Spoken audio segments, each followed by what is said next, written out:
Hello বন্ধুরা, আসসালামু আলাইকুম and welcome back to my channel and page বিন্দাস রিজাল্টস।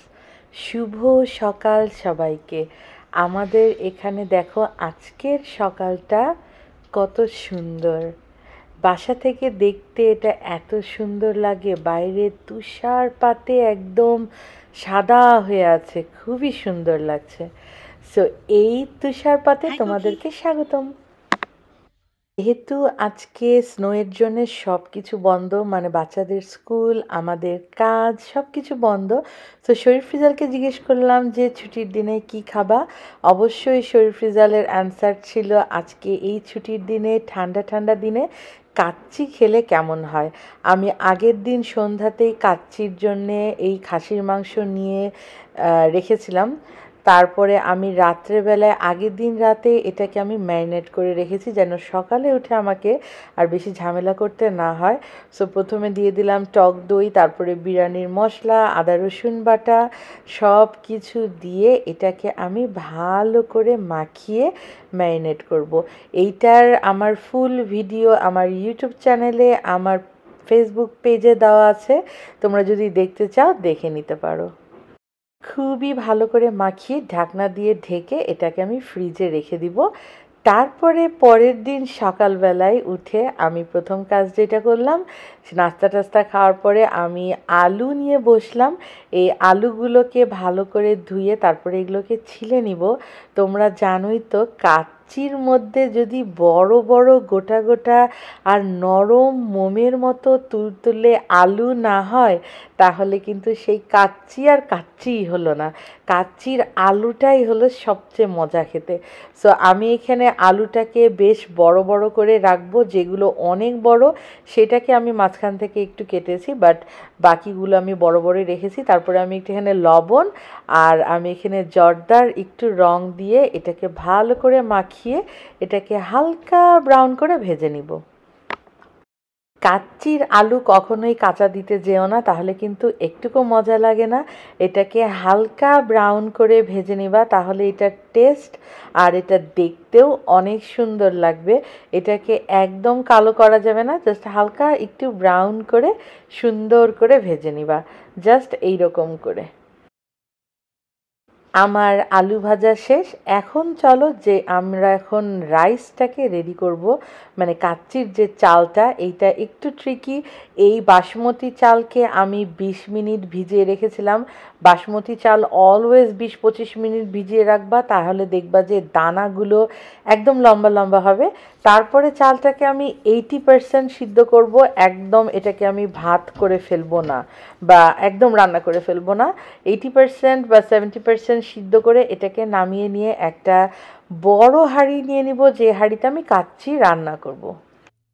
কাচ্চি রান্না করার সময় এটাই হলো সবচেয়ে ফান পার্ট, সেটা হলো এই রাইস আর গোশটাকে সাজানো। তো একটা হাঁড়িতে প্রথমে আমি নিচে অল্প একটু তেল দিয়ে নিয়েছি, কারণ হাঁড়িটা একদম শুকনো ছিল। তারপরে আমি সেই কালকের ম্যারিনেট করে রাখা খাসির গোশ দিয়ে দিলাম একদম সুন্দর করে ছড়িয়ে। তারপরে দিয়ে দিব সেই ভেজে রাখা আলু। তারপরে দিয়ে দিব আলু বখরা। কাচ্চি বিরিয়ানি খাওয়ার সময় এই আলু বখরাগুলো যখন মুখে পড়ে যা মজা লাগে। তারপরে দিয়ে দিব হলো বেরেস্তা। তারপরে এখন আমি যেটা দিব সেটা হলো একটু গোলাপ জল, গোলাপ জলের কয়েক ফোঁটা, আর হলো কেওড়ার জল।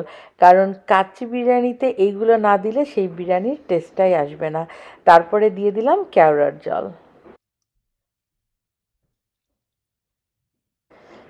তারপরে এখন দিয়ে দিব ঘি। ঘি ছাড়া বিরিয়ানি হবেই না। তেল দিয়ে বিরিয়ানি করতেই যাবা না, তাহলে কাচ্চির পুরা 12টা বেজে 13টা হয়ে যাবে। সো ঘি দিবা, ঘি দিলে একদম কাচ্চির অথেন্টিক একটা ফ্লেভার আসবে।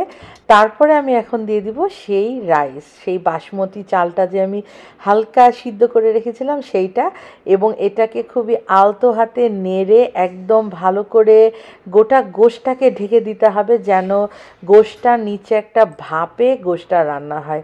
তারপরে আমি এখানে একটা ছোট্ট কাপের মধ্যে দুধ গরম করে নিয়েছি। দুধ গরম করে এটার মধ্যে আমি দিলাম স্যাফরান। স্যাফরন দিলে একটা খুবই সুন্দর ফ্লেভার আসে বিরিয়ানির। সো গরম দুধের মধ্যে যখন স্যাফরনটা দিবা তখন স্যাফরনের ফ্লেভারটা আরও সুন্দর বের হয়ে আসবে। তারপরে আমি এই দুধটাকে দিয়ে দিলাম, দিয়ে আমি এখন আমার ওভেন সেট করে দিলাম 350-তে। সেট করার পরে আমি এই চাল দিয়ে দেওয়ার পরে এটার উপরে আবার ভালো করে একটু ঘি দিয়ে দিব, কারণ আমি কিন্তু খাসির গোশে কোনোই তেল দেইনি। সো আমি এখানে বেশি করে ভালো করে সুন্দর করে ঘি দিয়ে দিব। উপরে দিয়ে দিব একটু জর্দার রং আর হলো আরেকটু কেওড়ার জল। তারপরে এইটাকে আমি যেটা করব, আমার গোটা হাঁড়িটা এটা হলো ফয়েল দিয়ে এটাকে ভালো করে ঢেকে নিব। অনেকে বাংলাদেশে মানে বেসিক্যালি যেটা করে আটা দিয়ে এটাকে বন্ধ করে। আমি আর অত ঝামেলা করতে গেলাম না, কারণ এই ফয়েল দিয়ে ঢাকলেও ভালোই কাজ হয়। সো আমি আগেও করেছি এভাবে কাচ্চি বিরিয়ানি, খুবই সুন্দর হয়। তারপরে আমি এটাকে ঢাকনিটা দিয়ে ভালো করে চেপে এটাকে আমি ওভেনে ঢুকিয়ে দিব 350-তে নেক্সট 4 ঘন্টার জন্যে। আবারও বলছি, এই 4 ঘন্টার মধ্যে আমি একবারও এটাকে দেখব না। তারপরে এখানে বানাচ্ছি হলো শামি কাবাব। শামি কাবাবের জন্য আমি কালকে রাতেই গোশ আর ডালটা সিদ্ধ করে রেখেছিলাম। এখন আমি এটাকে একটু হালকা ব্লেন্ড করে নিব, যেহেতু এখানে শিলপাটা নাই বা আমার কাছে শিলপাটা নাই, তাই আমি এই ফুড প্রসেসরটা অলওয়েজ ইউজ করি। সো এইটাকে আমি গোশটাকে একদম মিহি করব না, একটু আধা ভাঙা রাখবো, কারণ শামি কাবাবের গোশটা একটু আধা ভাঙা থাকলে খেতে মজা লাগে। তারপরে তো তোমরা জানোই শামি কাবাবে কী কী মশলা দিতে হয়। একটা ডিম দিলাম, তারপরে বাকি মশলা পেঁয়াজ কুচি, কাঁচামরিচ কুচি, ধনেপাতা সব দিয়ে এটাকে আমি এখন খুবই ভালো মতো মাখাবো। এবং অনেকক্ষণ মাখানোর পরে আমার মনে হলো যে এটাতে আরেকটা ডিম দিতে হবে, কারণ এখানে বেশ অনেকখানি গোশ আছে। সো তারপরে এটাকে আমি খুবই ভালো মতো মাখিয়ে একটা একটা করে কাবাব বানিয়ে নিব। শামি কাবাবটা বানানো যে অনেক কঠিন তাও না, বাট আবার যে একটু ঝামেলা আছে তাও না।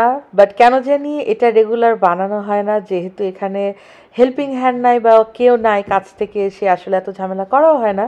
বাট এবার বানানোর সময় মনে হলো এটা তো আসলে এত ঝামেলার কাজও না, মাঝে মাঝে বানানো যায়, মাঝে মাঝে খাওয়া যায়।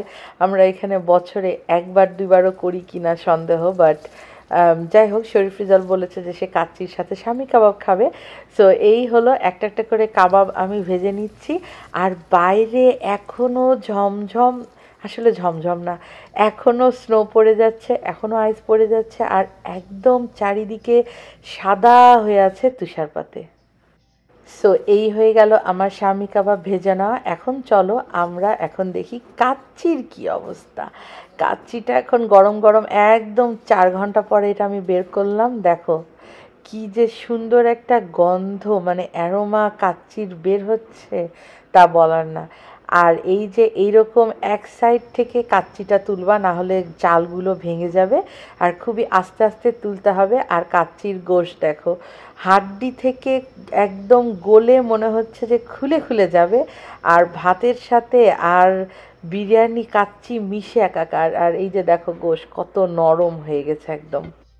আমি অনেক আগের কথা বলছি, যখন আমি রান্নাও পারতাম না, তখন আমার কাছে মনে হতো যে এই কাঁচা গোশ কিভাবে গলে, এটা কিভাবে সম্ভব যে চালটা গলবে না অথচ কাঁচা গোশ গলে যাবে। বাট এটাই আসলে একটা জিনিস যে কাঁচা গোশ গলে যায় বাট চাল গলে না, এবং এটাকেই কাচ্চি বলে। সো এই হয়ে গেল আমার ঠান্ডা তুষারপাতের মধ্যে কাচ্চি আর শামি কাবাব রেডি। চলো তাহলে গরম গরম কাচ্চি একদম ঝাঁপিয়ে পড়ি। সবাইকে অনেক অনেক ধন্যবাদ, দেখা হবে আবার নেক্সট ভিডিওতে।